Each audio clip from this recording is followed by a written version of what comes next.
ছোটবেলা থেকে চানাচুর বলতে আমার একটাই পছন্দ, মুখরোচক, স্বাদে স্বাস্থ্যে। ভালো খান, সুস্থ থাকুন।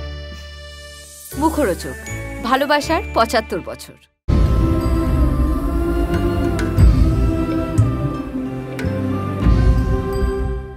কিশোরী কিশোরী কিশোরী কিশোরী।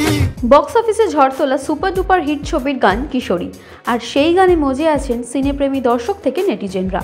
অনেকে সেই গানে অ্যাক্ট করেছেন, আবার অনেকে সেই গানে নাচছেন, রিল বানাচ্ছেন এবং রীতিমতো ভাইরালও হচ্ছেন। আর সেই মুহূর্তগুলো নিজের টাইম লাইনে রেখে দিচ্ছেন সুপারস্টার দেব। এবার কিশোরী গানে নেচে ভাইরাল হলেন রেণুকা নামের এই গৃহবধূ। রেণুকার এই নাচ নজর কেড়ে নিল খোদ দেবের। নিজের টাইমলাইনে শেয়ারও করলেন সুপারস্টার। শুধুমাত্র দেব নন, রেণুকার এই নাচকে প্রশংসায় ভরিয়ে দিচ্ছেন নেটিজেনরা।